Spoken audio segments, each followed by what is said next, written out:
Well, good morning. It's just about 3, and I haven't slept yet. So now instead of waking up at 3:30 in the morning, my brain has just decided to stay awake. Insomnia? Seriously? Thanks, brain. Yeah. Hopefully we'll sleep now.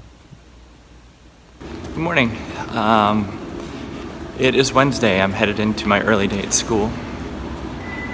Rick leaves today at 9 a.m. It's surreal now, like I've been dealing with it for a couple days, but I think at 9 I'll really be thinking about it. I'm pretty sad. I sent the text just saying today will be hard for both of us. We're losing a member of our family, and I'm really sorry about the pain she'll have to endure. I think it was the right thing to do. I'm going to post a picture to Instagram. It's just a picture I love of her and the horse. And there's nothing passive-aggressive about it. It's just recognizing that he's leaving and showing a happy picture. You know, like, it was a day we were together and happy. Yeah, I really like it. You know, I sit here wondering if it's going to upset her, but then, what does it matter? Like, I took the picture. All the pictures. No, that's not true. Almost all the pictures on her Instagram I took. You know, all the horse pictures, her looking happy, her with the horse, those are mostly mine, that I never got credit for, and I don't need credit for, but they are mine. There's a couple on there that I know he shot, and that I don't care that much, but I think I'm entitled to post a horse picture today as part of my healing process. I have to keep this short because I'm already late. I will talk to you later. School day's done. Pretty good day. Just 2 beginning classes. The ones that are working are pretty great. The ones that are not working, well, you know, I can't force people to work when they don't want to. So, yeah, I sent a text this morning just saying it's going to be a hard day for the both of us. Yeah, and that I'm sorry for the suffering she'll endure. She didn't respond. I'm not surprised. I'm not surprised, but I'm a little surprised. I guess after texting a little bit yesterday, I thought maybe, but I think it just speaks to the fact that she's into her and she's not worried about me. I posted to Instagram right at 9 when Rick left. That was hard. It was a little heartbreaking. It was honest. It was honest with how I feel. Yeah, he did a lot of he did a lot of good for us. You know, I think it would be easy to say he was also part of the reason we fell apart. If we never got a horse, she never would have met him, and she never would have fallen in love with him. But who knows? You know, maybe it would have just taken a different form. But having Rick in our lives, gave us a whole lot of happiness and a whole lot of focus and joy and adventure. And I will miss him so much. It's just weird. You know, I didn't see him all the time. He lived at a barn, but it was a place I could go. It was somebody I loved that I could see. And now that's gone. It's a void. I don't go there anymore. I can't go there anymore. I have no right to go there. And he's just gone. In the same way that she's gone from my life, now he's gone from my life. And things just keep getting snipped apart, or, you know, just pulled. I'm gonna go home and make some popcorn, and then go up to the barn and try and take a lesson and just do something physical that distracts me from the immediate. I mean, the irony, of course, is that I will be riding horses, thinking about horses, but hopefully it's challenging enough where I won't be sad for a little bit. She's been on Instagram. I know she's seen it. She hasn't liked it, you know, and then it makes me wonder, is she pissed that I posted her picture? Or, you know, what did it make her feel? But at the end of the day, it doesn't really matter. It was me posting something for me, expressing how I feel, which is pretty much what I have right now, which is why I do this.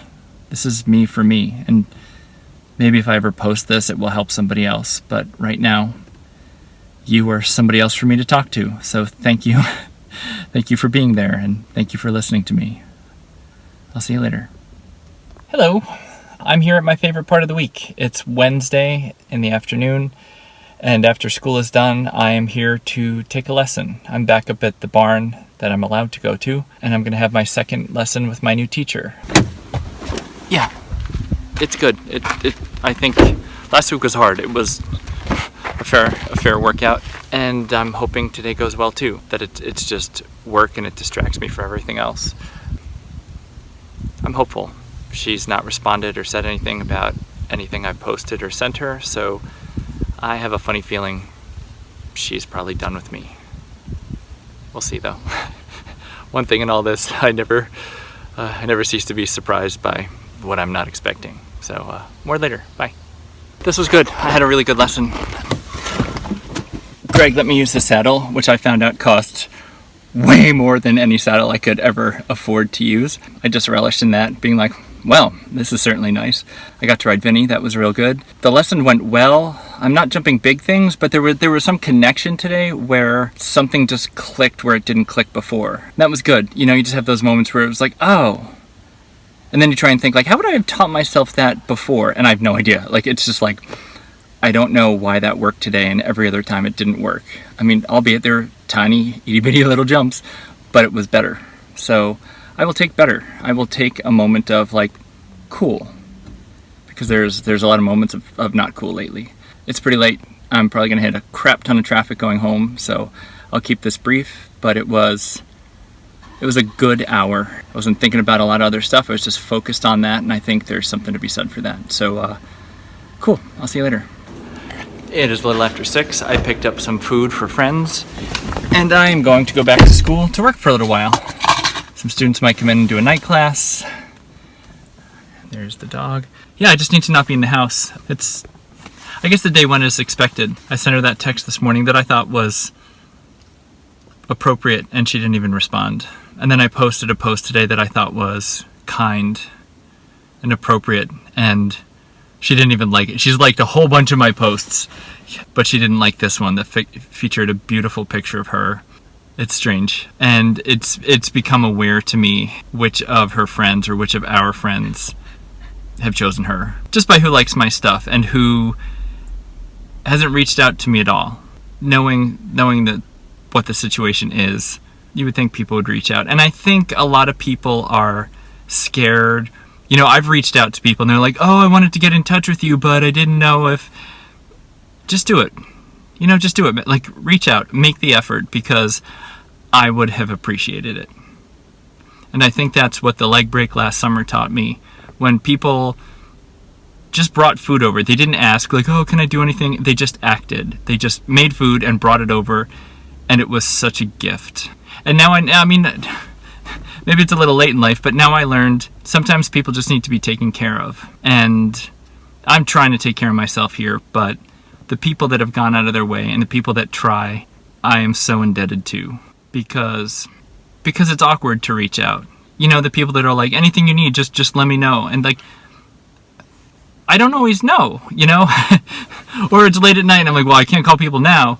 I did talk to a friend who I've been friends with for a long time. He's in that category of people that are, if I could have chosen my dad, he would have been in the running for that. I have been fortunate enough to have a number of really positive male role models in my life. My dad, not so much, but it was like in place of that, people have filled in, and I'm really fortunate. And he's one of those people. And I hadn't told him the story, so in my drive home from the barn today, I called him and told him the story. And it's funny how the story morphs. Early on, the story was painful and cruel because it was just so raw, and now it's terrible.